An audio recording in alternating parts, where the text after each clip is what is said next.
Buenas tardes. Estamos en la sede de la Escuela de Práctica Jurídica,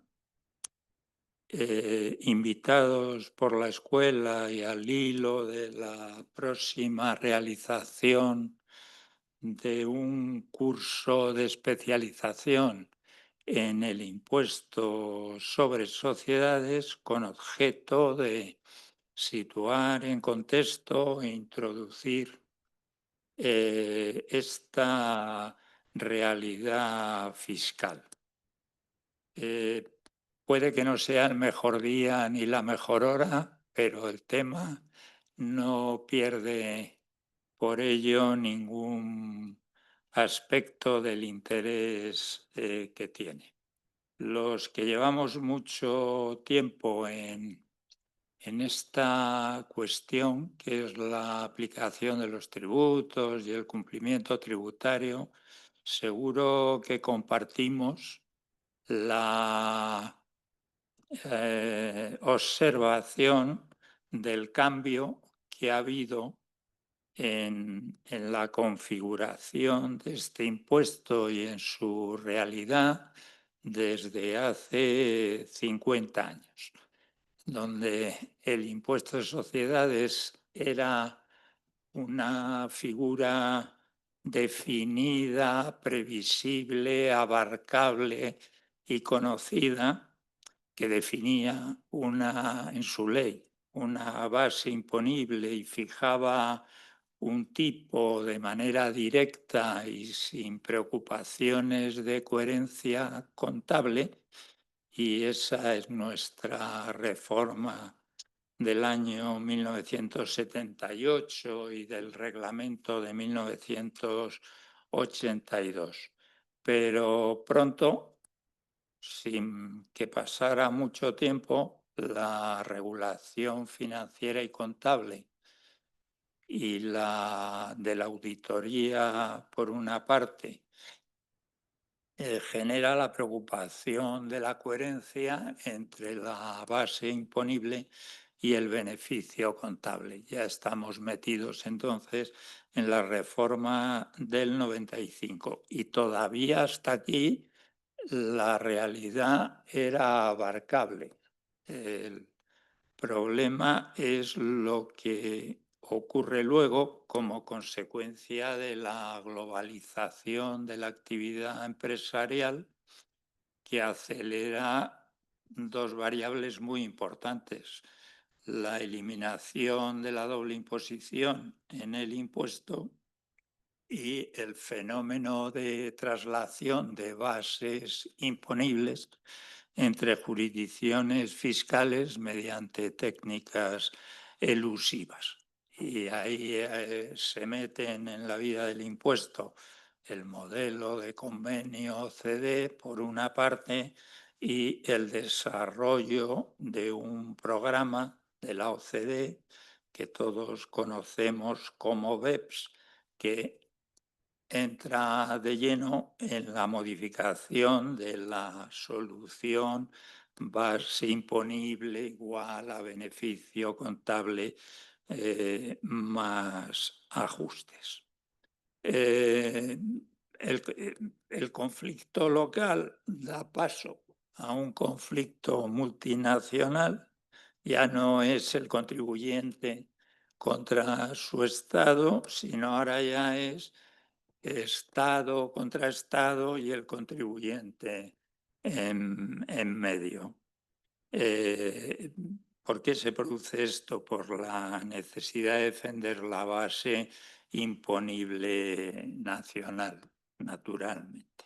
Y llegamos al desarrollo. Simplifico mucho las cosas para poder dar entrada rápida a los ponentes, que son los que interesan. Pero hoy tenemos una etapa donde aquella realidad única del impuesto suma en España la imposición mínima nacional, la imposición de los negocios digitales, por mucho que esté en suspenso el llamado Pilar 1 de la OCDE, El pilar 2, en forma de imposición complementaria del impuesto sobre sociedades, apoyado en una directiva comunitaria, y eso que llaman los windfall taxes, que aquí se tradujeron en unas prestaciones patrimoniales, tributarias, sobre el sector bancario y el sector energético,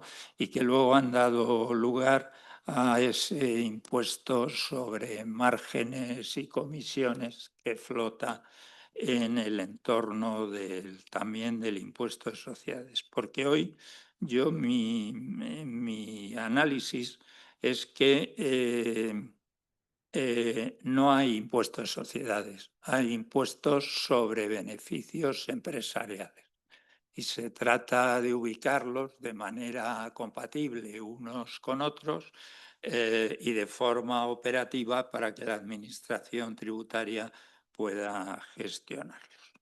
Sin tiempo libre para consolidar este paquete, ya se ha iniciado su revisión como consecuencia de la toma de posición del gobierno Trump, y de aquí el título de la sesión, en contra de cualquier amenaza a sus multinacionales, y con el anuncio de posibles contramedidas fiscales en caso de que se lleve a término el desarrollo del esquema BEPS. Y ahí han intervenido el G7, el G20, la Comisión Europea, y nos encontramos con que la Unión, interpretación mía, está aparentemente en posición de repliegue en el procedimiento que se había empezado a desarrollar, y la OCDE en una actitud prudente y receptiva a una posible revisión del estado al que había llevado la iniciativa BEPS. Así que por todo esto, que es un lío, nos parece interesante volver a estudiar el impuesto de sociedades, pero también conocer la opinión de dos grandes profesionales que nos acompañan, cada uno en su ámbito de actuación, sobre la situación y su potencial evolución en el futuro. Primero va a hacer su exposición José Ignacio Ruiz Toledano, que es inspector de Hacienda y actualmente presidente del Tribunal Económico Administrativo Central, o sea que se encuentra en ese punto al que llegan en primera instancia los conflictos entre el contribuyente y la administración tributaria para su resolución, y donde naturalmente todo este proteico mosaico de impuestos y de obligaciones tributarias, pues va a generar un marco de análisis y de litigiosidad. Castor Gárate no está en el litigio directamente, pero sí está en la aplicación, porque es socio de EY, experto y en materias de fiscalidad internacional, y por lo tanto conocedor y sufridor de las preocupaciones que las multinacionales viven en estos días acerca de las consecuencias de la implantación de los impuestos complementarios y de la reforma de la fiscalidad americana, que gira en torno al posicionamiento de su fiscalidad, teniendo en cuenta lo que está ocurriendo en BEPS. Yo creo que esa información es de un interés de gran actualidad, y trataremos de conciliarla con la preocupación que pueda haber en el ámbito de la conflictividad. Entonces yo ya les doy la palabra, están suficientemente presentados y primero José Ignacio Ruiz Toledano nos explica su perspectiva del problema. Buenas tardes.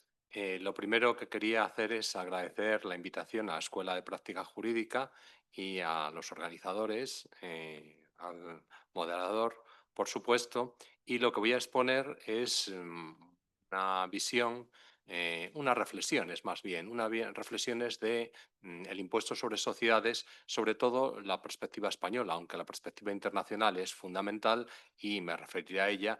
Quiero comenzar por una perspectiva española y también hacer referencia, puesto que en este momento desarrollo mi trabajo en los tribunales económico-administrativos, que a pesar de su nombre son órganos administrativos de revisión especializados, no son órganos judiciales, algunas cuestiones que nos plantean el impuesto sobre sociedades y también, en general, otros impuestos en el ámbito de la transformación digital que se está produciendo en la sociedad y que influye en todos los operadores jurídicos, los contribuyentes, obligados tributarios y sus asesores, la administración, el ámbito judicial, etcétera. Respecto al impuesto sobre sociedades, pues es una figura esencial de nuestro sistema tributario. Todo el mundo lo sabe. Y lo que versa es sobre el beneficio de las entidades. Se habla de impuesto sobre sociedades, es una figura, pero es una figura tributaria sobre el beneficio de las entidades. Es más antigua de lo que puede parecer. Y hay que decir que en España ha expuesto algunas reflexiones el moderador Miguel Cruz. Realmente es no solo más antigua, sino que su fundamentación es más desarrollada que el impuesto sobre la renta. Es decir, el impuesto a la renta de las personas físicas, el actual, que es como su configuración está desde 1978, pues el impuesto sobre sociedades, su configuración se produjo en 1920 antes de la contribución sobre la renta de las personas físicas, que fue en 1932. Y simplemente como aviso, lo que se produjo en España en 1920 era algo muy novedoso y bastante avanzado porque muy pocos países tenían algo similar. Uno de ellos era obviamente en Estados Unidos, que en 1910 y 1911 ya había desarrollado este aspecto. Lo ha dicho el moderador planteando de cómo el impuesto sobre sociedades está vinculado a la contabilidad. Está muy vinculado a la contabilidad. El gran avance, y el moderador lo conoce bien, se produjo con la Ley 43/1995. Para algunas personas lo que se hizo fue plasmar algo que ya existía, cristalizar. Otras personas, sin embargo, consideran que fue más novedoso. Entonces, no vamos a entrar en discusiones que creo que no merecen la pena, sino decir que esta vinculación a la contabilidad bajo diversas formas no es el único enfoque que se produce. Hay otros enfoques. Os leo: el enfoque del flujo de fondos del informe MID, el del beneficio económico del informe Mirles, se escribe Mirles pero se pronuncia Merlis, y fondos propios, el resultado de explotación, beneficio no distribuido. Todos estos mecanismos alternativos o fórmulas están influyendo mucho, creo yo, en las nuevas figuras que están surgiendo y que la OCDE ha estado trabajando e influye en los países. Por ejemplo, la figura del impuesto de servicios digitales tiene algo de esto, es decir, el moderador ya lo ha expuesto. Y quería destacar algunos aspectos en relación con impuestos sobre sociedades, reflexiones personales. Lo primero es que desde el punto de vista internacional, el impuesto sobre sociedades español interno no puede desconocer lo que existe.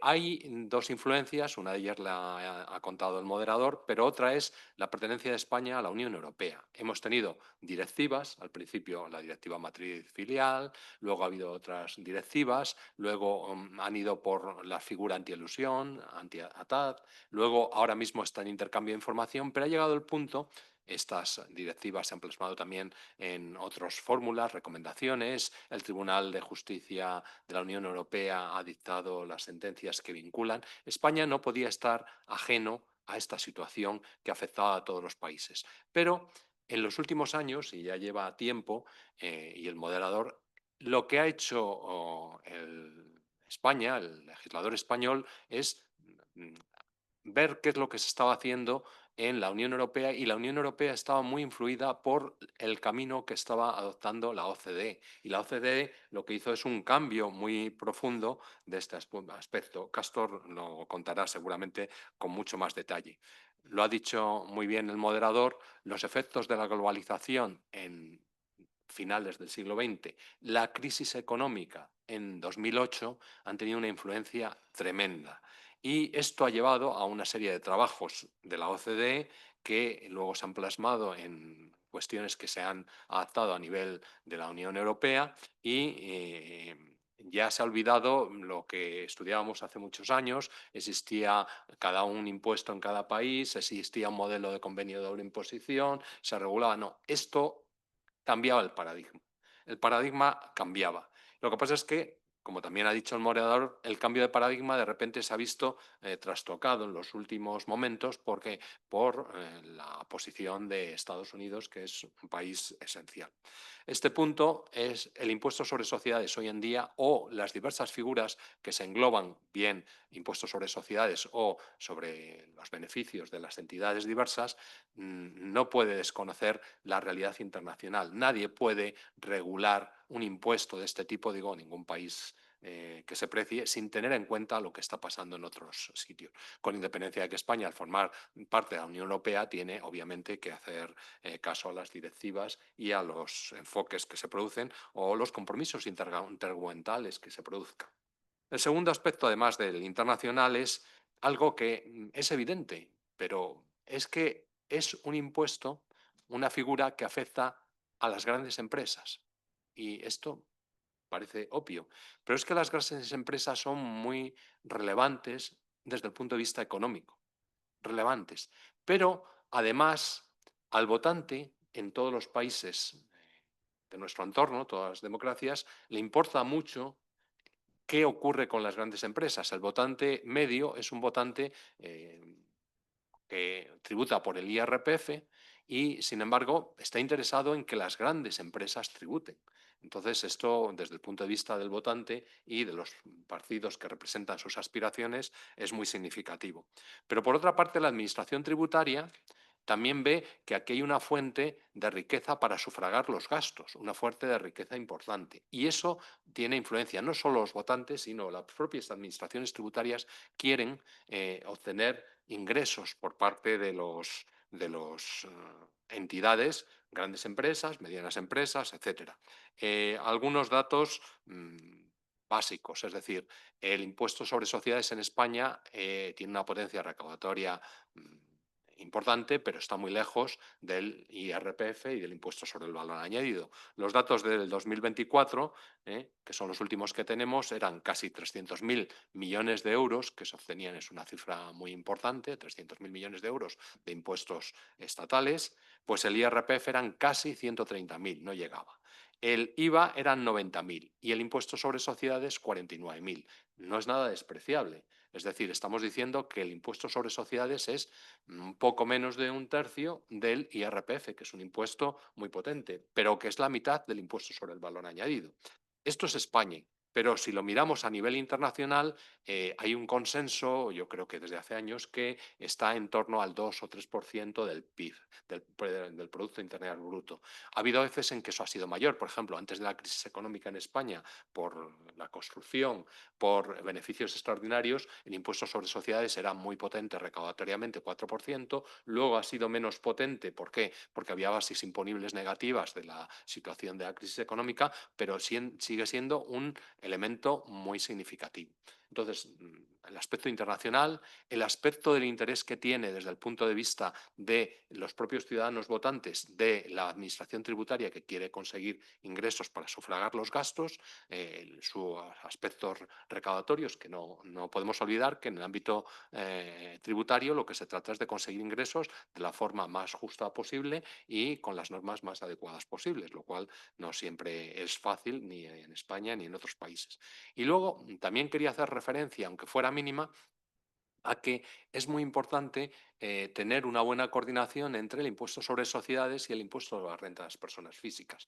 ¿Por qué? Porque al final las entidades tienen personalidad jurídica, pero son las personas físicas las hasta que las cosas cambien en un futuro de ciencia ficción que no es el de ahora, son las personas físicas las que al final van a obtener dividendos o no van a obtenerlos, se van a hacer. ¿Esto cómo se hizo?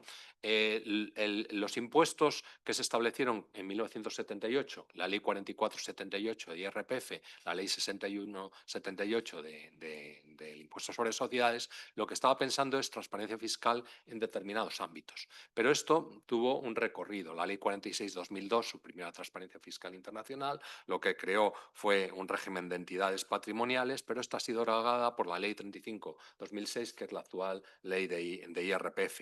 ¿Qué tenemos actualmente en España? No ocurre en otros países y en otros países también hay parecido. Lo que tenemos es que los dividendos van a la base imponible del ahorro.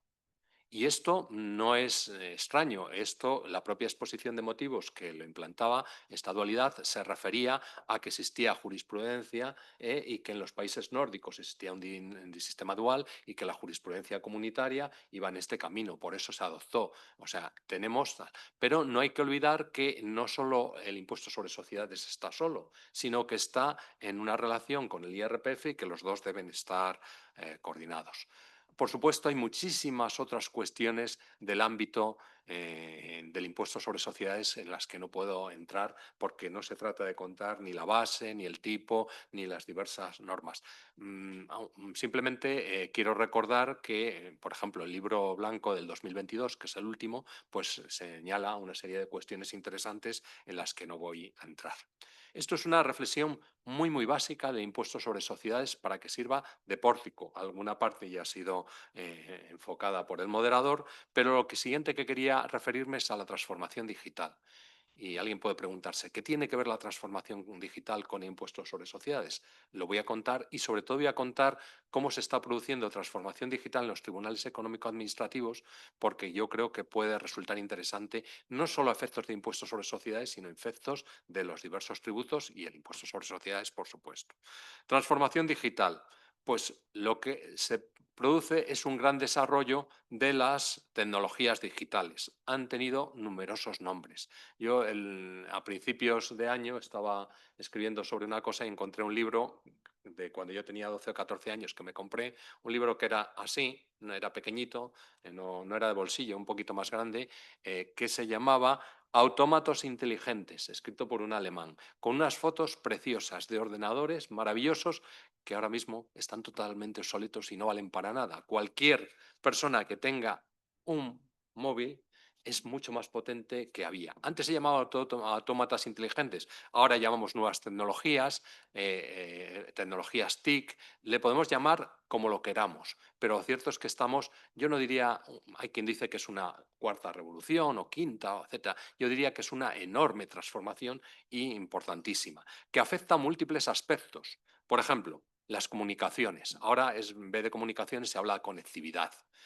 Afecta a los datos y los flujos de datos. Alguien prefiere utilizar Big Data y otras palabras anglosajonas. Otras tecnologías, inteligencia artificial, Internet de las cosas. Hay un montón de aspectos. Y esto, obviamente, afecta al impuesto sobre sociedades. Muchísimo. ¿Por qué? Porque el impuesto sobre sociedades afecta a las grandes empresas y las grandes empresas son punteras en esta materia. Pero lo que ocurre es que tanto estas entidades como las personas que les colaboran, que les asesoran, etcétera, tienen unas grandes posibilidades como consecuencia de esta transformación digital. Pero también hay que decir que la administración tributaria que la Administración Tributaria, la Agencia Estatal de Administración Tributaria, que es la que en España es muy potente, también tiene unas grandes posibilidades. Estas grandes posibilidades también se están ejerciendo por la Administración, por los ciudadanos, por la Administración, los ciudadanos, las grandes empresas más fácilmente, los que son más pequeños pues se ofrecen. A mí, que soy un particular, me mandan de vez en cuando mucha propaganda de apúntese a esto, porque estoy suscrito a algunas revistas y tal, y deben creer que soy una mediana empresa o pequeña empresa. Pues te mandan ¿para qué? Para cómo conseguirlo todo. Estas posibilidades se trasladan en grandes desafíos para las empresas, entidades sometidas al impuesto sobre sociedades y también grandes desafíos para la administración. Y estos desafíos son recíprocos. Si los ciudadanos, las grandes empresas, sus asesores realizan grandes avances, la administración está obligada a realizar grandes avances y viceversa. Si la administración realiza grandes avances, establece sistemas, obligaciones, algunas que se plasman en leyes, los ciudadanos tienen que adaptarse. Es impensable ahora mismo un impuesto sobre sociedades gestionarlo sin tener en cuenta la transformación digital en la que estamos viviendo todos. En ese sentido, si alguien tiene interés, no se refiere obviamente al impuesto sobre sociedades, recomiendo la última memoria de la Administración, de la Agencia Estatal de Administración Tributaria del año 2024 que ha salido, pues lo que realiza es un apartado dedicado a la Agencia Tributaria Electrónica y otro a las actividades por medios electrónicos. Y dice que disminuye la presión fiscal indirecta, minora el trabajo gestor de la agencia tributaria, se produce una reducción de los tiempos de tramitación de los procedimientos, se disminuye el tiempo de procesos de información de la evolución económica para mejorar, etcétera. Y luego destaca pues, la nueva sede electrónica, que es desde 2021, las administraciones de asistencia digital integral, y es que existen administraciones solamente de asistencia digital integral. Como la agencia tributaria ha visto que hay grandes posibilidades, hay un desafío, lo acepta, el contribuyente tiene que adecuarse a esos desafíos en ese sentido. Y esto en el que está ahora mismo todos los ciudadanos, no a nivel español, sino a nivel internacional, porque todos tenemos los mismos problemas, el pilar 1, pilar 2, cómo se implantan, el esfuerzo que exige a las administraciones tributarias y que exige a las empresas que tienen que cumplirlos es impresionante. Entonces, no sería posible sin la transformación digital diseñar estas cuestiones.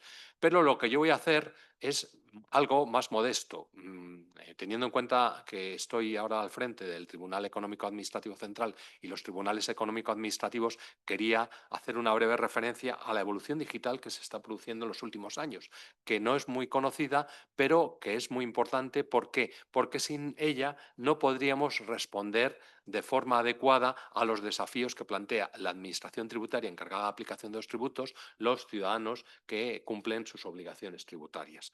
¿En qué consiste? Desde el año 2020 lo que se ha producido realmente es hablan los ingenieros, de rediseño total del sistema de información. Un rediseño. Es decir, no solo las aplicaciones informáticas, sino los procesos de trabajo, la gestión de los procedimientos, la automatización. Esto ha sido impulsado ¿por quién?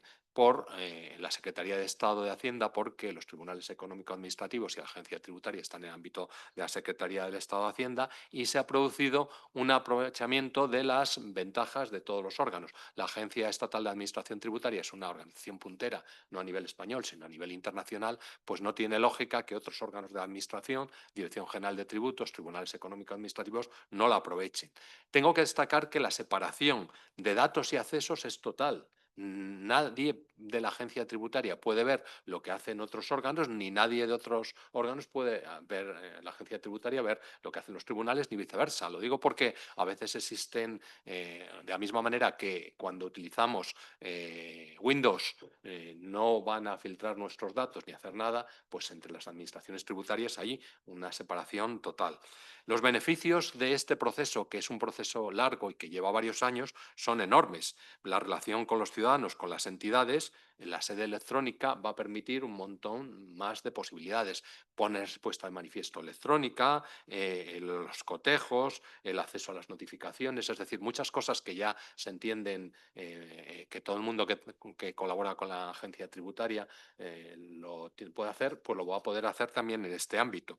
También nosotros nos relacionamos con los organismos, es decir, los organismos de los que provienen los actos, y luego nos relacionamos con los órganos judiciales cuando los contribuyentes recurren, los contribuyentes de las entidades. Aquí se está produciendo también un importante avance desde el punto de vista digital. Y luego lo que va a haber es un sistema de información unificada con herramientas horizontales que va a permitir una gran mejora. Dentro de esto va a estar la llamada base única de conocimientos de toda la administración tributaria, Dirección General de Tributos, Agencia Tributaria, Tribunales Económico-Administrativos, que va a ser muy útil para la propia administración, pero va a ser muy útil también para los ciudadanos, para facilitarles y que sepan, cuando tengan alguna duda, de qué es lo que de verdad es lo que prevalece, teniendo en cuenta que existen diferentes órganos. La implantación de la aplicación informática, aunque es compleja, se realiza en una aplicación que se llama Platea. El nombre, pues, se ha puesto. Y ha habido 4 fases. Una primera fase de trasvase de datos, una segunda fase de comunicación con los ciudadanos, el ciudadano que se le notifica, que ya está implantada, una tercera fase que es la elaboración y aprobación de las resoluciones económicas administrativas, que empezó en abril y bueno, hubo pruebas pilotos y ya está implantada con carácter general, y para terminar todo el sistema queda una última fase, que es la fase desde iniciación hasta que empieza a elaborarse la resolución, es decir, cuando se pone en manifiesto al ciudadano, cuando hay un trámite, etcétera, etcétera. Esto va a haber una prueba piloto que se va a iniciar en pocos días. Si todo funciona bien en varios regionales, pues luego se implantará a todos y estaría a final de año ya el sistema plasmado. Si resulta que hay unas dificultades, pues se retrasará enero, febrero, pero lo que tendremos es por primera vez un sistema digital integral, muy moderno, aprovechando muchas de las herramientas que tiene la agencia, pero no es que la agencia tributaria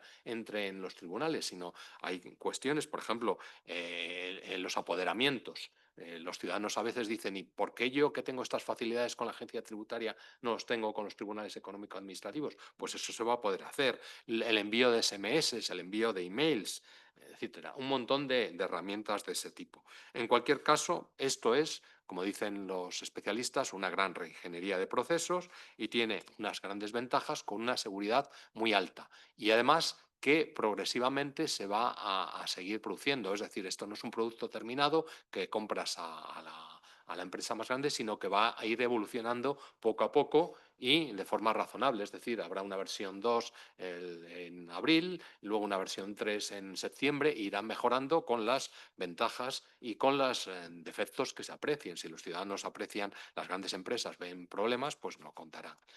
Esto es lo que se refiere a la transformación digital. Y ahora voy a referirme al impuesto sobre sociedades, como lo vemos desde el punto de vista del Tribunal Económico Administrativo Central, en este sentido. Obviamente, lo digo para las personas que estén menos relacionadas con estos temas, los tribunales económico-administrativos realizan una revisión administrativa y luego, si el ciudadano, la entidad, en el caso del impuesto sobre sociedades, no está contenta, recurrirá a la vía judicial. Vía judicial, Tribunal Superior de Justicia, Audiencia Nacional, Tribunal Supremo. ¿Qué pasa? Que los tribunales económico-administrativos, aparte de resolver el caso concreto, lo que crean es una serie de criterios, y esos criterios vinculan a la administración.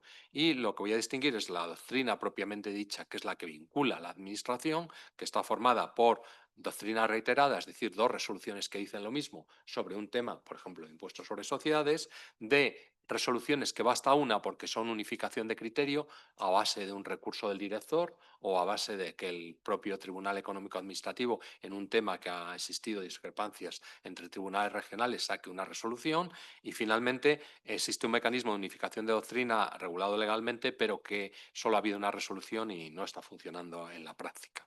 Esto es lo que vincula, pero aparte de lo que vincula, los tribunales económico-administrativos tratamos de contar lo que estamos haciendo en resoluciones relevantes que no sean vinculantes, bien de los regionales, que se llevan publicando aunque no vinculan, bien del propio central, que solamente es una, o bien cuando hay un tribunal económico-administrativo que tiene salas desconcentradas. Esto es nuestra forma de actuar. Por ejemplo, voy a poner el caso de Andalucía. Andalucía tiene un tribunal económico-administrativo regional con sede en Sevilla, una sala desconcentrada en Granada y una sala desconcentrada en Málaga. ¿Por qué es esto? Porque lo que hace es replicar el sistema judicial que tiene el Tribunal Superior de Justicia, tres sedes, tres salas de lo contencioso administrativo, para ser exactos. Pues cuando hay discrepancias entre salas, pues se puede unificar, pero solamente dentro del regional. En este caso Andalucía, el de Canarias, Castilla-León, que son los que hay. Todo esto lo publicamos en Internet, en un, un sistema que llamamos DICTEA, Doctrina y Criterios de los Tribunales Económico-Administrativos, tanto lo que es vinculante como lo que no es vinculante.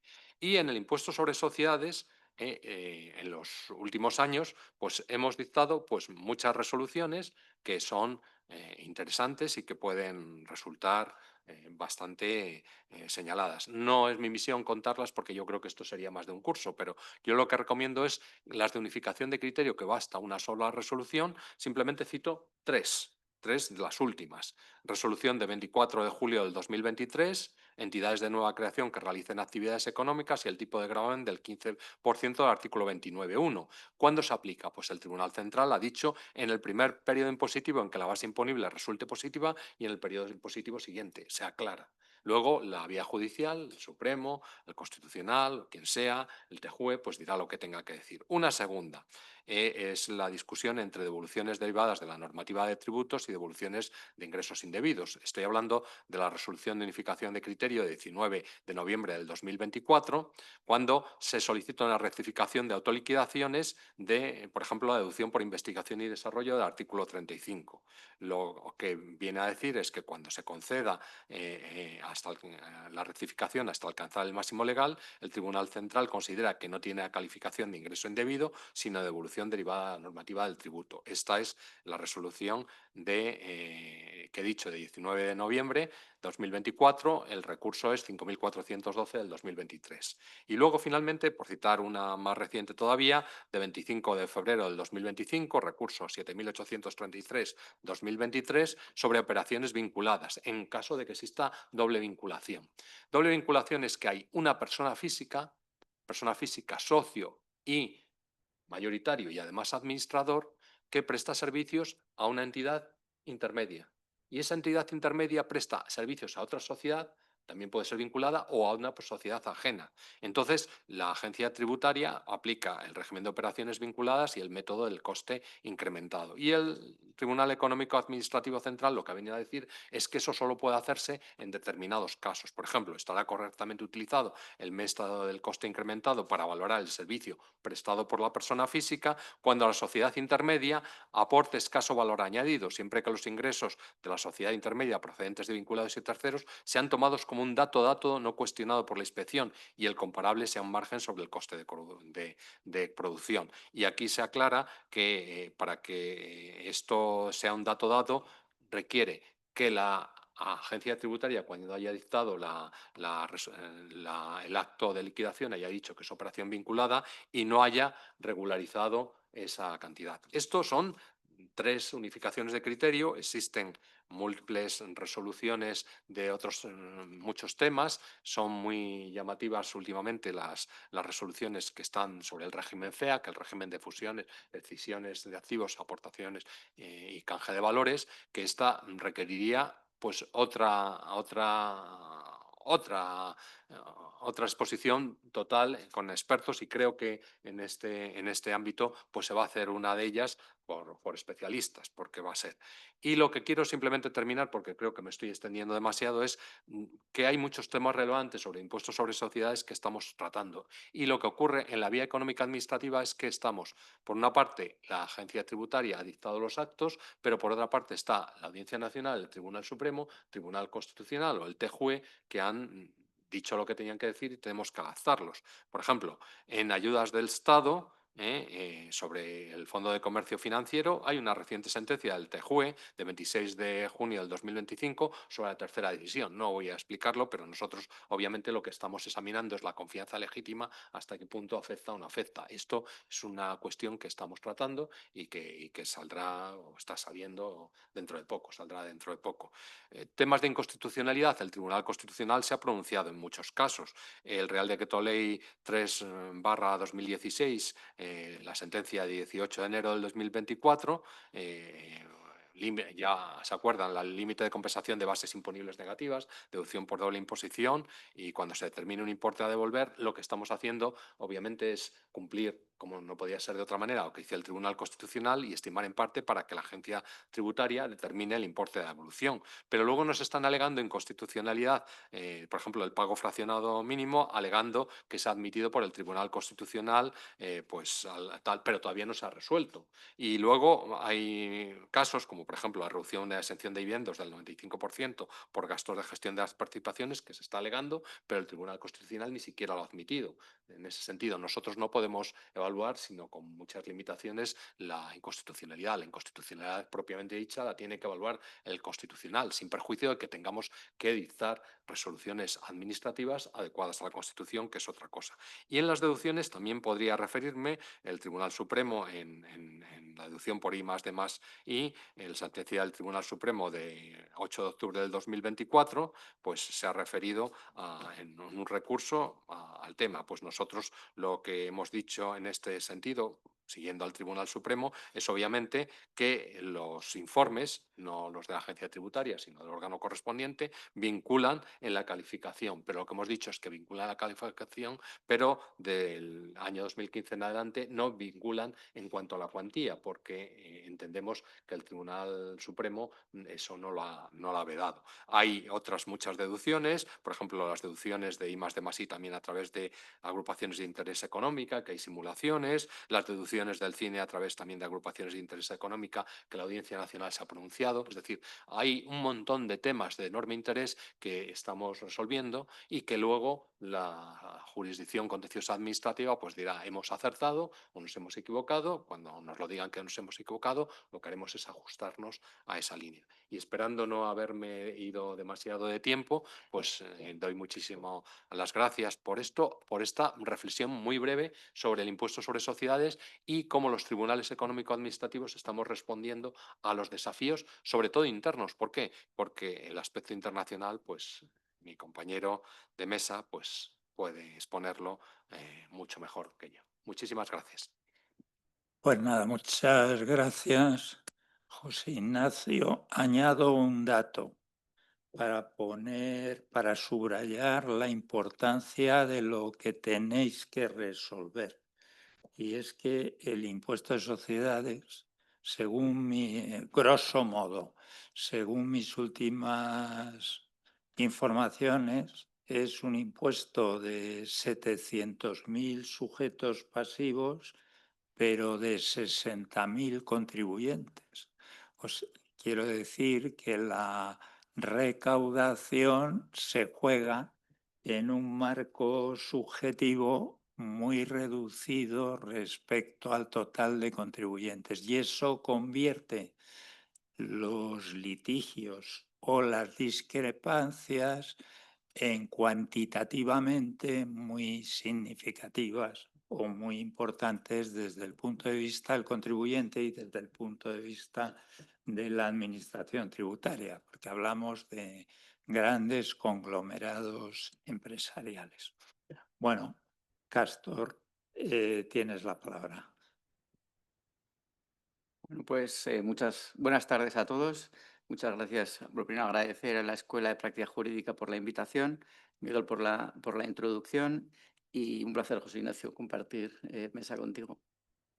La verdad es que, cogiendo el testigo, ¿no?, de todo lo que habéis ido comentando, me voy a centrar más en Trump, la reforma global, qué podemos esperar a futuro, qué diagnóstico hacemos, ¿no? La verdad es que llevamos Em, llevamos 4 años ya alrededor de la imposición mínima global, llevamos 4 años en un proceso de consenso, de búsqueda de consenso a nivel OCDE, a nivel de marco inclusivo, en el que ha evolucionado de forma muy rápida, se ha creado un marco regulatorio amplio y ambicioso, se ha creado un contexto de acoger inquietudes y vía desarrollos, intentar dar respuestas. Se ha creado un monstruo probablemente demasiado complejo, pero sobre la base del consenso, ¿no? Ese es el primer matiz que destacaría. El segundo que destacaría es que se ha creado unas reglas interconectadas de alguna manera con el fin de que se consiga esa armonización, ¿no? Es decir,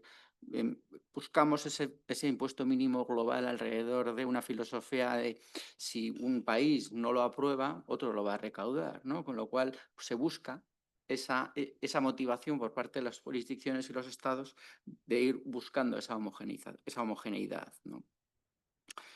Pese a esto, pese al consenso en más de 140 países, pese a las reglas interconectadas, lo que estamos viendo es ahora un vuelco que tenemos que interpretar, ¿no? Y es el objetivo que podemos marcarnos ahora.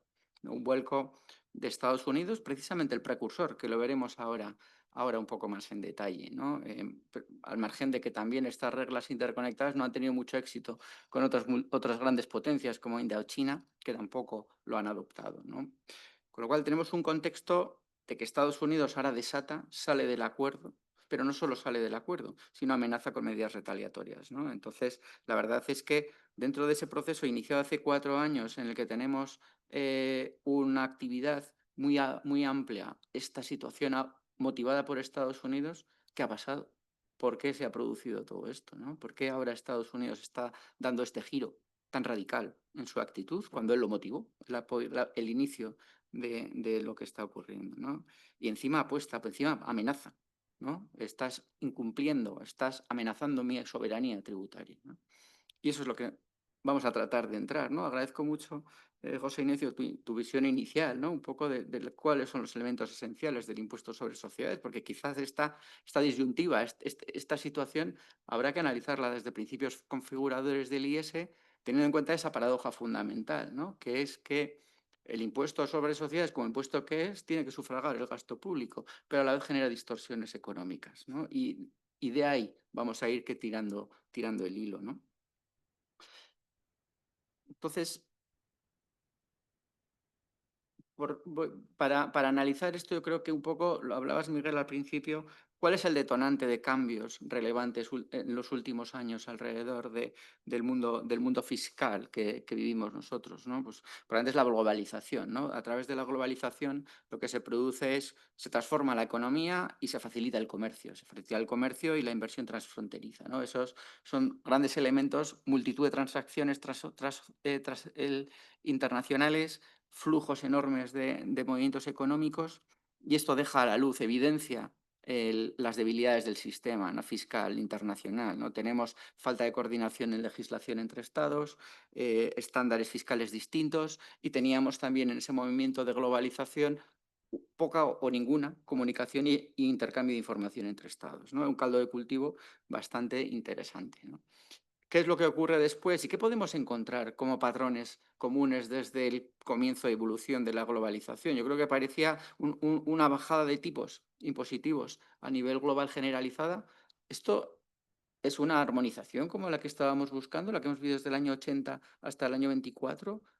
La verdad es que yo creo que es más más es un espejismo de armonización. Ahora veremos un poco cómo podemos relacionarlo con el día de hoy, ¿no? Pero lo que escondía detrás es un montón de regímenes especiales, un montón de lagunas legales y un montón de situaciones que creaban una alta competitividad fiscal, que la analizabais y yo creo que lo destacabais los dos, ¿no?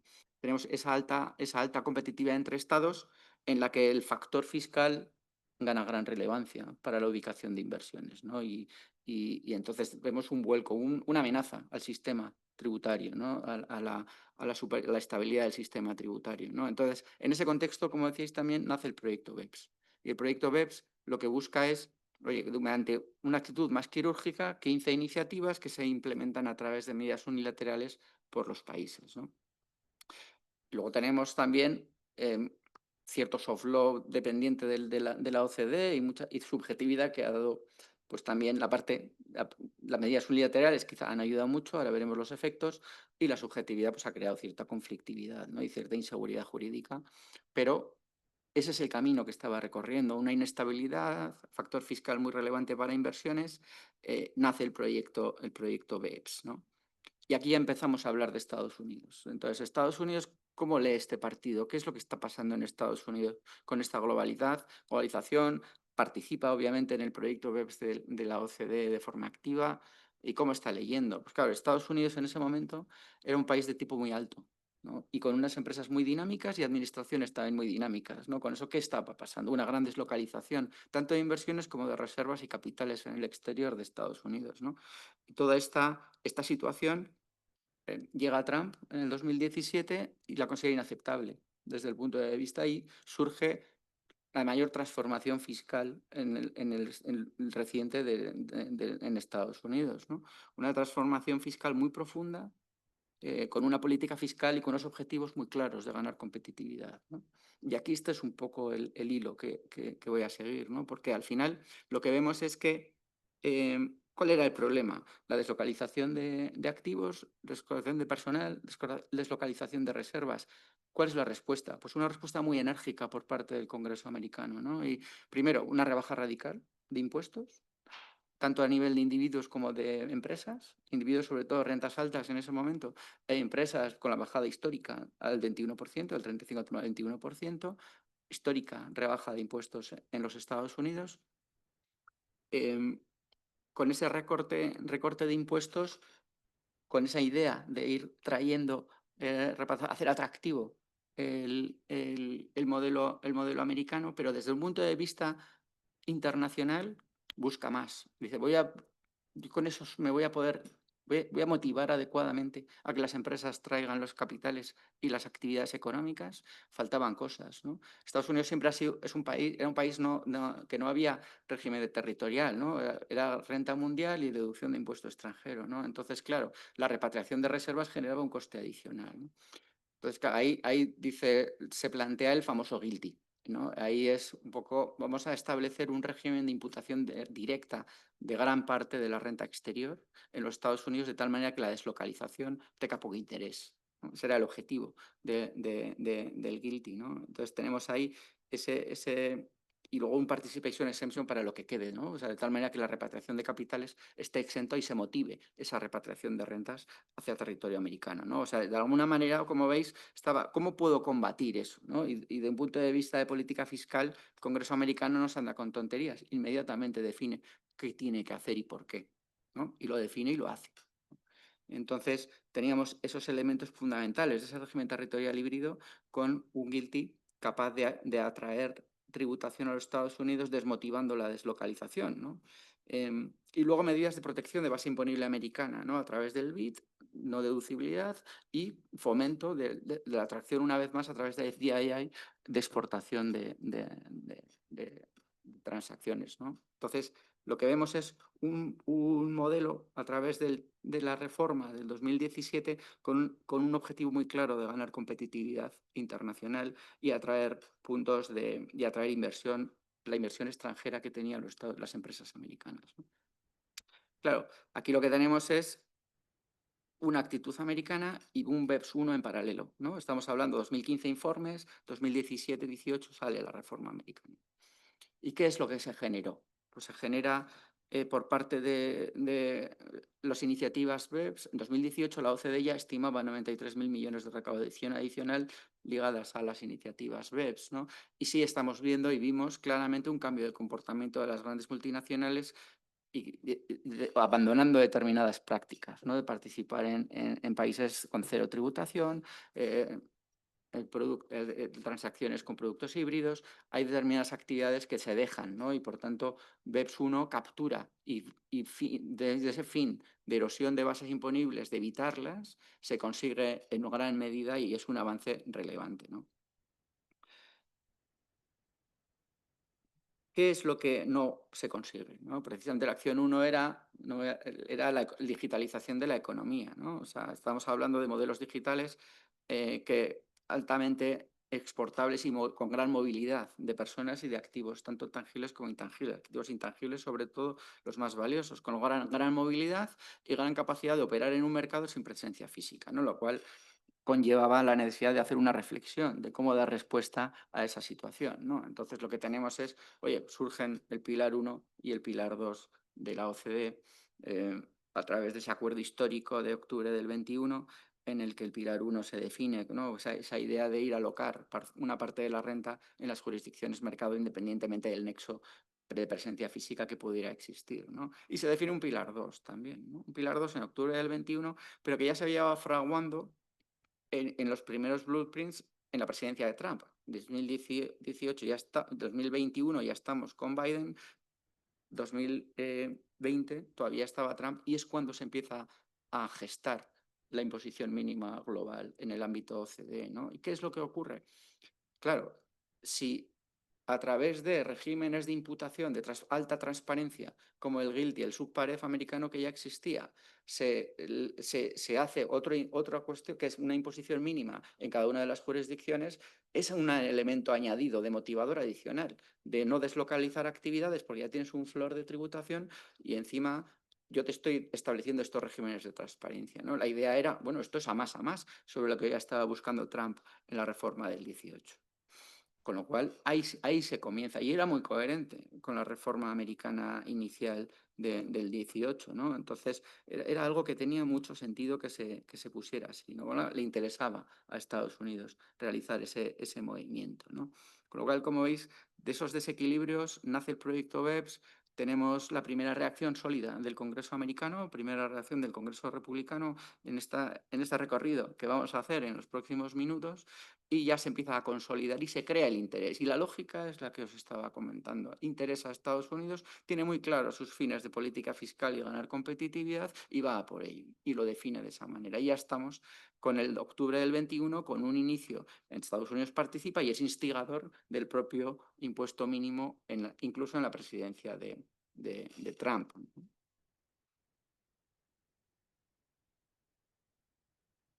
Viendo el camino que estamos recorriendo, qué asuntos pendientes, qué se consigue y qué no consigue Trump en el 2018, ¿no?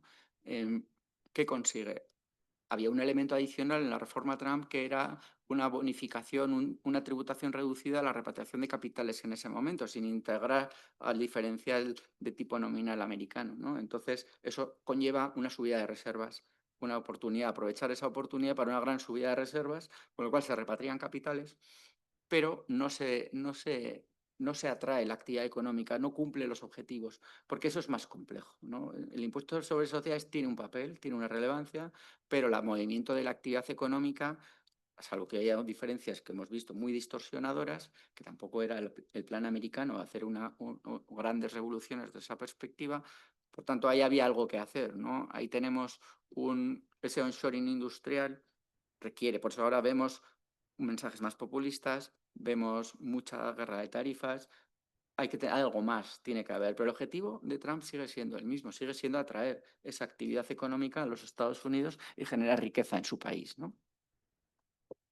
Entonces, bueno, pues vemos que quedan asuntos pendientes de la reforma del 18, el onshoring industrial no se consigue en la forma que quería Trump, y hay un cambio geopolítico, también cambios geopolíticos desde el 21 hasta el momento actual, su segunda presidencia. China gana por competitividad, las empresas chinas ganan relevancia a nivel global, son una mayor amenaza de lo que eran antes.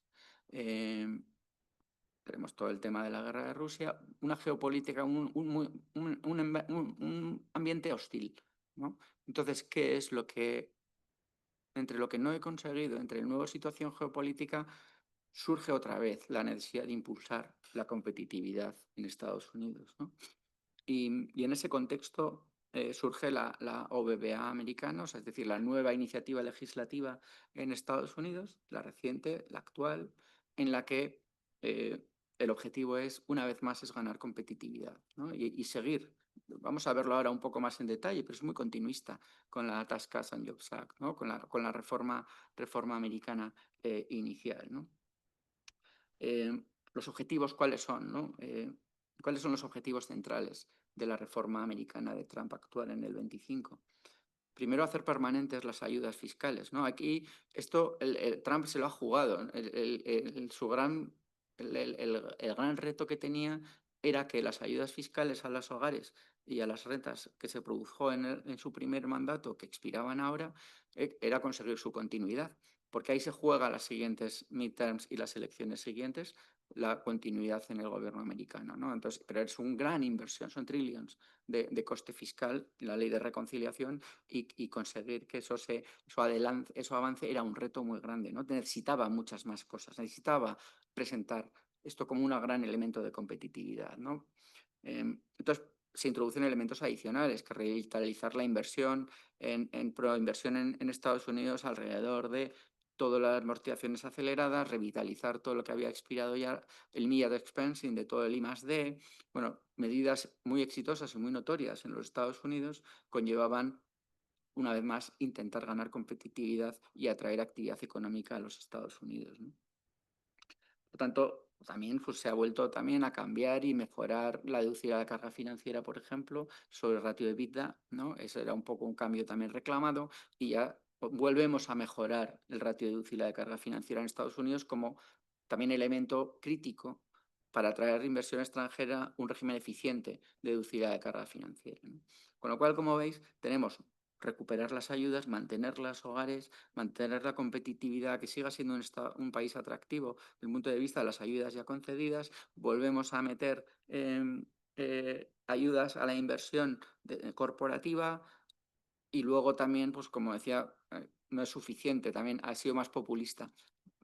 La orientación republicana ha sido más populista al introducir también exoneración de gravamen en horas extras y propinas, cuestiones de ese tipo que han sido importantes también desde un punto de vista del planteamiento republicano para conseguir sus objetivos y conseguir que esta norma saliera adelante, ¿no? Era una norma difícil para los propios congresistas republicanos, que ahora comentaremos un poco lo que significa Estados Unidos y su sistema legislativo, ¿no?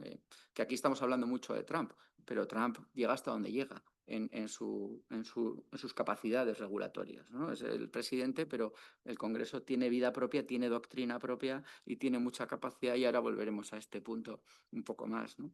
Pero por tanto lo que vemos es que Trump mete esas medidas más populistas porque se le achacaba que había beneficiado rentas altas principalmente, consigue ese mensaje que haciendo muy difícil que no pase y que no avance la nueva ley de reconciliación en los Estados Unidos, ¿no? Y se juega mucho Trump se juega mucho con esta norma, ¿no?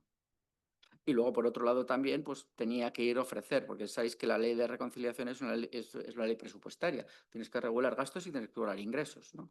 Entonces, lo que propone es también ir revertir los incentivos fiscales verdes de Biden, y foco en energías tradicionales y manufactura convencional, ¿no? O sea, él amplía todo y dice, oye, mira, yo no veo esta diferencia competitiva de forma clara. Yo creo que debe ser mucho más amplio, ¿no? Es una reflexión a la que deberíamos aprender un poco de cómo está enfocando todo el enfoque de competitividad el Partido Republicano, ¿no?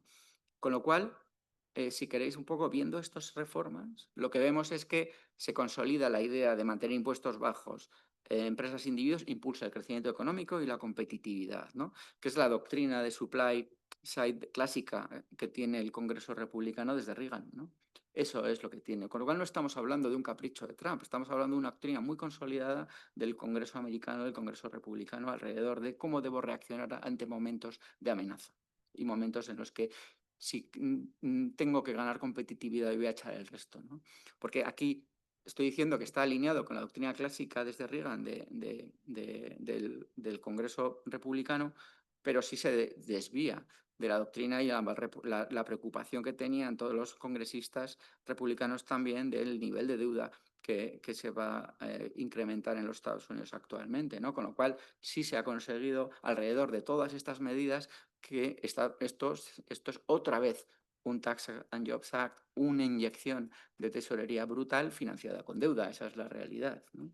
Entonces, esa es la parte que se ha conseguido porque no era posible introducir ingresos suficientes para compensar ello, ¿no? Pero quizás lo que yo destacaría, quizás como veis un poco, ese alineamiento de política fiscal con un Congreso que tiene las ideas muy claras de cómo funcionar, ¿no?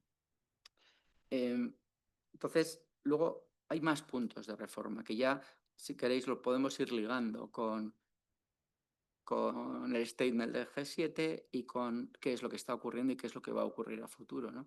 Tenemos varias formas. ¿Os acordáis? El GILTI, ese impuesto de especie de transparencia fiscal por la que se imputa la rentabilidad de esas filiales en el extranjero, se redenomina en la OBBBA y se define más como Net CSIF Tested Income, ¿no? Que es la ganancia de mis filiales en el exterior, ¿no? Entonces, ¿qué es lo que quiere decir esto? Que ya no se relaciona con intangibles, como la propia nomenclatura anterior parecía derivar, sino que esto ya es un régimen de transparencia, es un régimen de single tax, tributación a un único nivel. Lo que se busca es la imputación y que la empresa se garantice una tributación mínima a nivel global, pero sobre base de una tributación casi mundial, ¿no? Es verdad que sobre un test global, no individualizado, que es lo que genera el alejamiento sobre el pilar 2, ¿no? Pero como veis, lo que estamos es incrementando, cambiando eso, acercándolo a un régimen más parecido probablemente al IIR o la tributación primaria del pilar 2, ¿no? Y no solo eso, también sube el BIT, cambia el BIT, se reconfigura, ¿no? Con lo cual vemos movimientos adicionales que están, digamos, pues puede interpretar que se alinean más, cada vez más, con lo que tenemos de regulación de imposición mínima global, ¿no? Y luego, por último, está la famosa sección 899, ¿no? La medida retaliatoria en caso de que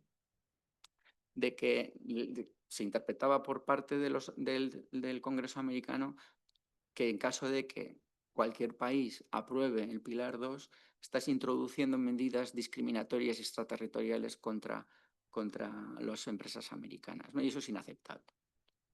Entonces, ya no solo se introduce de forma movimiento, la verdad es que muy inteligente, porque se introduce a nivel obviamente, la iniciativa legislativa es de la Cámara, y esa iniciativa legislativa al principio era más dura, se va suavizando con la versión del Senado. ¿Y por qué se va haciendo esto? Porque incluso los republicanos ya lo estaban manifestando públicamente. Esto no es una medida para aplicarse, esta es una medida para que evites, para que la ofensa cese, ¿no? Eso es un poco lo que decían literalmente los republicanos, los senadores republicanos, ¿no?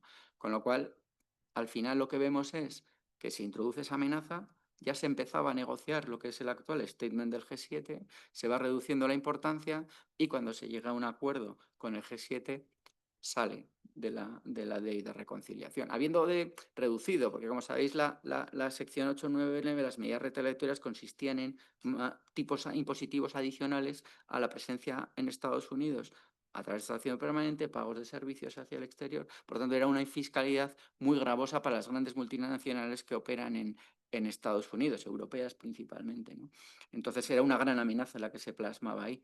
Se intentó reducir porque, como os decía antes, esto es una ley de reconciliación. Entonces, para extraer algo que generaba ingresos es delicado, porque tú tienes que mantener un equilibrio en la norma, ¿no? Entonces, por eso se fue reduciendo su ámbito de potencia, ¿no? Y al final se excluye, con lo cual y a la vez, pues hay otras partes que sí se incrementan, ¿no? Con lo cual se consigue un alineamiento, ¿no? Y con esa exclusión paulatina de esto. O sea, al final, como veis, todo se basa en la competitividad y la autonomía de los Estados Unidos, ¿no? Y no porque Biden lo diga, porque el Congreso no acepta otra. Recordemos lo que le pasó a Biden con su norma que elevó al Congreso para la adaptación, el BBBA, recordaréis, en el que se alineaba la norma, el GILTI, con el Pilar 2, el Congreso eso no lo aceptó. No acepta, el Congreso no pasa el filtro ni por el presidente que una norma otorgue soberanía tributaria de alguna manera sobre los Estados Unidos. Eso no es aceptable y por tanto no se produce, ¿no? Sí consiguió Biden la IRA famosa y por tanto otra inyección, porque ahí sí, ahí había competitividad, por un lado de ideológico concreto y Trump por otro, pero no, la competitividad siempre tiene que estar presente para que Estados Unidos apruebe este tipo de actividad. No sé si me estoy pasando, me dices, Miguel. Entonces, y voy evolucionando, ¿no? Entonces, claro, aquí ya es cuando al resultas de extraer ya se publica el statement del G7 en el que se pacta a nivel de G7 un acuerdo por acordar, ¿eh? No es vinculante lo que es el statement del G7, pero sí se vislumbra y se da el primer paso de sacar la medida retaliatoria de la norma americana, ¿no? Lo primero que se dice es que hay que reconocer que Estados Unidos tiene un régimen equivalente y que no le debe aplicar el Pilar 2, ¿no? Lo cual, bueno, pues yo pensando, si lo vemos de manera objetiva, probablemente tiene hasta sentido, ¿no? Porque Estados Unidos tiene tiene hasta 3 niveles de transparencia fiscal o parecido. Tienes el subparef, la transparencia fiscal habitual, tienes el GILTI, ahora redenominado a ese Net Tested Income, de alguna manera, sin el floor que antes se excluía, ahora todo computa a nivel de GILTI, ¿no? Con lo cual, al final, tienes un mecanismo de tributación de renta mundial o camino de tributación de renta mundial. Es verdad que con un blending global, pero lo tienes.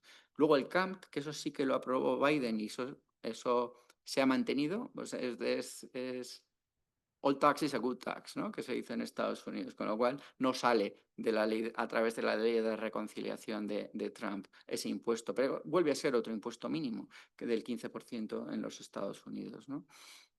Claro, y luego pues, tienes esos niveles de transparencia, esos niveles de imputación, y luego tienes los QD entities que se han ido aplicando en cada jurisdicción. Con lo cual, a mí no me extraña que las primeras estimaciones, los números que pueda poner Estados Unidos encima de la mesa, es que su régimen garantiza una tributación adecuada, mínima, ¿no? Y lo veo casi como ahora seguiremos razonando, ¿no? Pero realmente puede tener hasta sentido que se plantee que tienen un régimen adecuado. La cuestión será cómo se traduce eso en la regulación y cómo se traduce sin favorecer exclusivamente a Estados Unidos, como ha habido muchas voces que se han quejado y que, por tanto, quizás debería caminarse a una determinación más objetiva de las razones por las que puedes tener un régimen equiparable al Pilar 2, ¿no? Y, por tanto, válido a los efectos del cumplimiento de estándares internacionales de imposición mínima, ¿no?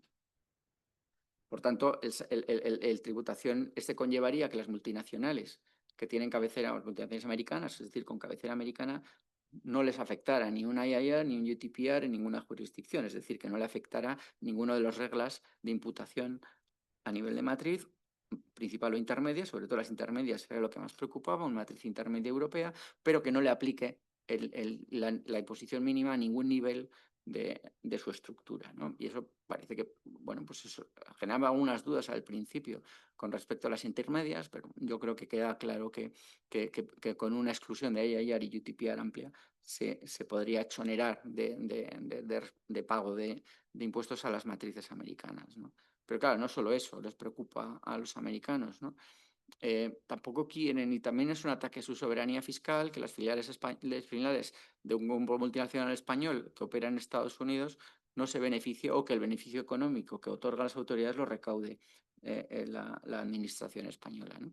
Con lo cual, eso tampoco es aceptable desde el punto de vista. Y además, el CAMP, el impuesto alternativo mínimo que os decía, que se generó con la reforma de Biden, ese ya excluye los impuestos, los créditos fiscales basados en sustancia, los créditos fiscales más importantes que tiene el sistema americano, ¿no? Entonces, y luego incluso incluye los transferibles también dentro de esa exclusión del impuesto mínimo, con lo cual ya nos han marcado el camino, ya está claro lo que hay que hacer, o sea, lo tenemos perfectamente claro y es lo que busca Estados Unidos. Tienes mi GILTI, tienes mi CAMP con los créditos fiscales basados en sustancia que no deberían interferir, no deberían ser considerados a efectos de la imposición mínima, ¿no? Bueno, como veis ya está bastante tejido el camino, ¿no? El segundo punto, por tanto, el segundo punto del statement, aparte del que no afecte a las multinacionales americanas, el side-by-side system para las empresas americanas, el que se deje fuera del cálculo de la imposición mínima los créditos fiscales basados en sustancia, económicos, estratégicos, es el segundo punto que preocupa a Estados Unidos, y el tercero es la simplificación, ¿no? La simplificación del impuesto. Claro,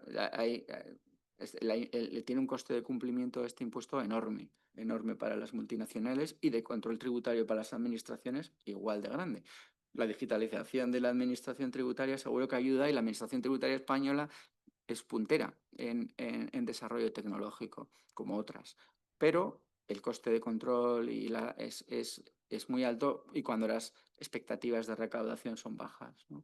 Entonces, realmente aquí tenemos una serie de elementos que están marcando el camino, ¿no? Hay una queja constante por parte de las grandes multinacionales alrededor del coste de cumplimiento de este impuesto y de la razonabilidad que tiene y del sentido que tendría también, porque eso se lleva discutiendo en muchos foros internacionales, que los créditos fiscales, los reales, los aceptables dentro del foro del foro de la acción 5, del foro de prácticas perjudiciales, que sean aceptables y que no impacten en la imposición mínima, ¿no?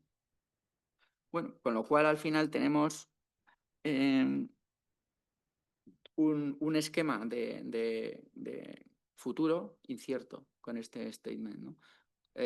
Desde que salió el statement en julio hasta la fecha actual se avanza en la negociación a nivel OCDE, como decías, Miguel, a nivel de G7, G20. Vamos a ver muchas discusiones alrededor de todo lo que está ocurriendo. Pero la cuestión es cómo se va a implementar esto, ¿no? Se habla que hay tres grandes opciones para el sistema paralelo, ¿no? La primera, la modificación de las model rules, lo que conllevaría a efectos de implementación una complejidad jurídica muy alta. Se modificarían las model rules, se tendría que modificar la directiva y se tendría que modificar la ley española, ¿no? Existe otra vía de equiparación del GILTI a los efectos del Pilar 2, lo cual es complejo porque que sea un blending global y que no sea jurisdicción a jurisdicción vulnera la redacción literal del artículo 52 de la directiva, con lo cual parece complicado que por ahí podamos entrar y parece que lo que se hablaba, incluso funcionarios de la Unión Europea, nada más salir el statement, hablaban de esto a través de un safe harbor es la forma correcta de hacerlo, ¿no? Sin perjuicio que haya críticas técnica tributaria que lo están poniendo en duda, ¿no? Pero está evolucionando la negociación, está evolucionando las discusiones y probablemente lleve tiempo, ¿no? Otra cosa es la paciencia que tenga Estados Unidos y los riesgos de reintroducción de las medidas retaliatorias. O sea, estamos en un terreno de alta incertidumbre, pero probablemente con un camino bastante marcado hacia el futuro, ¿no? Probablemente, yo creo que si estamos en un proceso de negociación actual largo, probablemente estemos abocados a nuevos safe harbors, nuevas situaciones transitorias que sean casi al final lo que nos lleve a la evolución lógica del impuesto complementario, ¿no?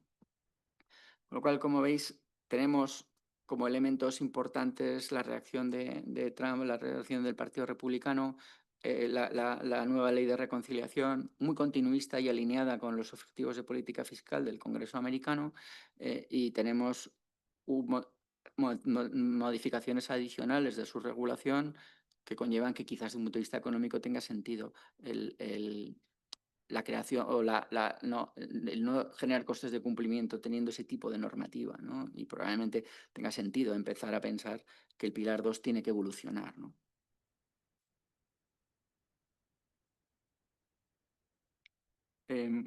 Bueno, pues si queréis, yo creo que hablando un poco, como decías, José Ignacio, hablando de un análisis sistemático de principios configuradores del IS, neutralidad, competitividad, suficiencia, ya nos hubiera dicho que es complicado este objetivo de armonización, ¿no? Porque es muy difícil definir un modelo concreto para un país que estos principios solo pueden adaptarse a la realidad muy concreta de cada país, ¿no? Y por tanto, porque al final hay una alta heterogeneidad institucional, económica y política que hace que es muy difícil que se pueda llegar a objetivos realistas de armonización teniendo en cuenta ese papel del impuesto sobre sociedades muy particular y esos principios muy particulares y esas distorsiones económicas que generan, ¿no? Con lo cual, lo que vemos es que es muy complejo el derivar hacia armonizaciones globales en materia del impuesto sobre sociedades, ¿no?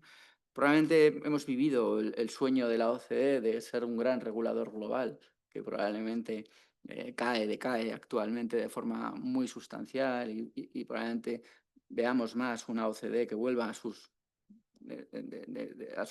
origen, ¿no? de proveer soft law, proveer ciertas prácticas, cierto control y ciertas actuaciones más quirúrgicas dentro del sistema tributario internacional, ¿no? Por tanto, al final lo que vemos es que probablemente llevamos debatiendo mucho tiempo, ¿no? Alrededor de ¿Cuál es el sitio adecuado del Pilar 2? ¿Qué hubiera sido más coherente si se busca principios de imposición mínima? Lo que podemos aprender es que es muy difícil tratar de establecer un Pilar 2 rígido, un Pilar 2 muy complejo, un Pilar 2 que anule opciones de política fiscal y de política fiscal ligada a la competitividad. Eso es muy difícil que funcione, ¿no? Porque Estados Unidos no ha sido, lo que creo es que, por lo menos una opinión personal, no ha sido una cuestión de Trump, es una cuestión de cómo funciona el Congreso americano y qué coherencia tiene el Congreso americano, y no se sale de esa línea del Congreso americano. El presidente, lo que reitero un poco el mensaje anterior, Biden no consiguió, porque no entraba dentro de la doctrina del Congreso, que es autónomo y soberano en respecto a su forma de funcionar a través de sus comités y sus formas de funcionamiento interno, ¿no? Con lo cual, bueno, pues ese sueño de la OCDE y que yo creo que hay que reconocer muchos avances, pues probablemente derivemos hacia, bien a través del statement, que llevará tiempo su negociación y por tanto con nuevos safe harbors que irán adelgazando la influencia del Pilar 2 y probablemente con una introducción ya de incentivos fiscales ligados a sustancia que estén fuera del cálculo, ya se habrá desnaturalizado mucho todo el sistema de Pilar 2 y, y con un nuevo safe harbor permanente de simplificación del cálculo ya debería ser otro tipo de esquema el que podamos ver, ¿no? Muy influenciado esta evolución por Estados Unidos, pero no solo por Estados Unidos, ¿no? Existe un clamor de las empresas alrededor de la Unión Europea también para que esto se relaje, esto se reduzca y podamos estar en un sistema más coherente y más alineado con los principios también configuradores del impuesto sobre sociedades, ¿no? Que requieren esa necesidad de intervención y evitar distorsiones económicas negativas que puede generar el impuesto sobre sociedades, ¿no? Hasta aquí yo. Pues nada, muchas gracias. Es preocupante lo que cuentas, ¿no? Aunque lo haces de manera muy comprensiva con la personalidad del Congreso americano, a mí eso no me consuela del todo, porque podríamos alegar lo mismo desde Europa. O sea, al final estamos hablando de soberanía y admitiendo la jerarquía de otra soberanía que no es la nuestra. Entonces, te hago una pregunta nada más. ¿Tú contemplas la suspensión de la aplicación de la directiva en este marco de disconfort global? Yo creo que ya lo vivimos, ¿no? Ya lo vivimos con la propia tramitación de la directiva, ¿no? Lo complicado de la unanimidad. Recuerdo hasta que Janet Yellen tenía que venir de Estados Unidos para hablar con los países díscolos de la Unión Europea. Fíjate lo que está ocurriendo ahora, ¿no? O sea, la unanimidad en el contexto de una reforma y la suspensión que requeriría de la suspensión, esa unanimidad es lo que yo creo que es muy complejo. Entonces, yo no sé si yo apostaría más por una evolución más pragmática del Pilar 2, ligado probablemente a safe harbors, que suavicen el efecto. Veremos cómo se traduce el sistema side by side, qué tipo de, probablemente habrá un safe harbor nuevo alrededor de eso, porque no se llegará a una negociación de fondo al tiempo suficiente para los Estados Unidos, ¿no? Pero ya lo hemos visto. Hemos visto modificaciones a través de safe harbor que entran en vigor directamente por la propia directiva y puede ser deudatible, ¿eh? Pero probablemente es un camino más sencillo y más pragmático para que evolucione la regulación del Pilar 2, sin perjuicio de que una vez que haya escritos safe harbors temporales o permanentes, que lo vayan cambiando y reconfigurando el efecto práctico, entonces sí podrá ser más fácil el que haya unanimidad a nivel de la Unión Europea.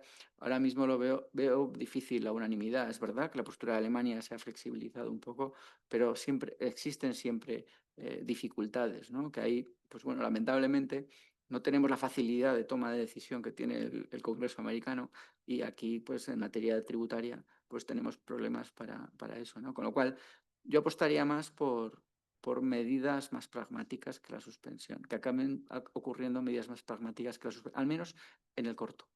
Luego, en el largo, pues probablemente tengamos medidas de más calado una vez que ya esté con otra tracción y no sea relevante lo que está ocurriendo.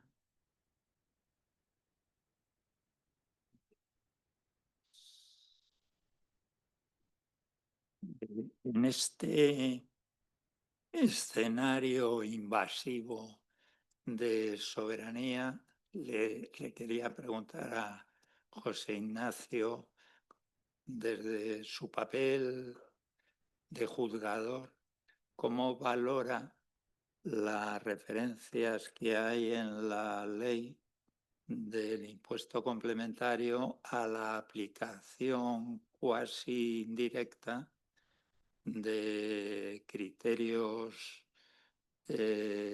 orientadores de soft law, de lo que se llama soft law europeo y de la OCDE en la aplicación del impuesto complementario?